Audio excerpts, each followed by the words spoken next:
মহাদেবপুর বায়রসানের বিন্দু শক্তি আস্তানা আমাদের এখানে বীর বাসাইল বরতলা এটা আমরা সাপ একটা ওনার অনুষ্ঠান করি, সেখানে ওনাদের দান বাক্স করা হয়েছে। হ্যাঁ, দান বাক্স করা হয়েছে। সেই দান বাক্স আগামীকাল ভাদ্র মাসের 6 তারিখ ওনার এই উপলক্ষে সিন্নি তবরক পাকানো হয়। এলাকার সবাই মিলে আমরা ওই এলাকাবাসীদের টাকা পয়সা উঠে দান বাক্স যে টাকা পয়সাগুলো হয় সেই টাকা পয়সা নিয়ে আমরা ওই বাজার সদাই করে এলাকার জনগণের জন্য তবরক পাকাম। ইনশাল্লাহ হাজার হাজার লোকজন হয়, সেই তবরক খান এটি আমাদের আসলে মূলত কাজ। আর দেখলাম যে আপনারা এইটা মানে ঝালা দিয়ে রাখছেন কেন? ঝালা দিয়ে রাখছি, এর আগে কয়েকবার চুরি হয়ে গেছে। আমাদের তালা ছিল এটার দান বক্সের, সেই তালা ভেঙে সমস্ত টাকা পয়সা নিয়ে গেছে, যার ধরনের আমাদের তালা থাকে না, বিধায় আমরা ঝালা দিয়ে রাখি। ঝালা দিয়ে রাখলে আমাদের নিরাপত্তা একটু বেশি থাকে। এজন্য এটা প্রতি বছরের ন্যায় একবার ভাদ্র মাসের 6 তারিখে আমরা অনুষ্ঠান করি। আগে কি 2বার ভাঙতেন? এটা আগে 2বার ভাঙতাম, চুরি হওয়ার পর থেকে বছরে একবার, জাস্ট বছরে একবারই ভাঙা হয়।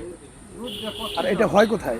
এটা হয় হলো আমাদের এই যে সাইডে জায়গা দেখেন না, আগে হয়তো এই বাড়ির পর হয়তো, এবার হয়তো বা নিয়ত করছি যেখানে যে মাটি ভরাট করা হয়েছে ওই জায়গায় এই ডেকোরেটর দিয়ে সিস্টেম করে এখানে আমাদের তবরক পাকানো হবে এবং জনগণ যারা আসবে এখান থেকে আমরা ইনশাল্লাহ খাওয়াই দিব। কেমন হয় ভক্তবৃন্দ? ভক্তবৃন্দ আমাদের অনেক ভক্তবৃন্দ হয়। এই অত্র এলাকার আশেপাশের লোকজন সবাই আসেন ইনশাল্লাহ তবরক খাওয়ার জন্য। সবাই সুন্দর পরিবেশে তবরক খান এবং তবরক নিয়ে যান। এভাবেই আমরা তবরক বিধান করে থাকি। মানে কালকে তাহলে কয় ডেক আপনাদের এখানে? আমাদের এখানে মোটামুটি প্রতি বছর 10 ডেক 12 ডেক করে আমরা পাকানো হয় ইনশাল্লাহ। কি করলেন আজকে এখানে আপনারা?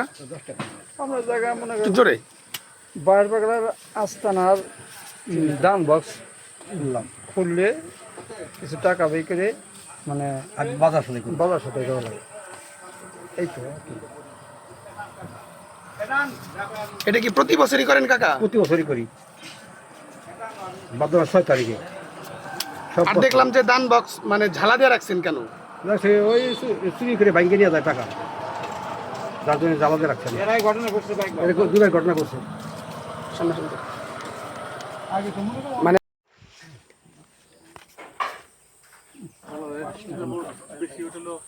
ফোন দেয় কারা ভাই? 87।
প্রতি বছরের ন্যায় বাইরে পাগলা মানে খরচটা কি?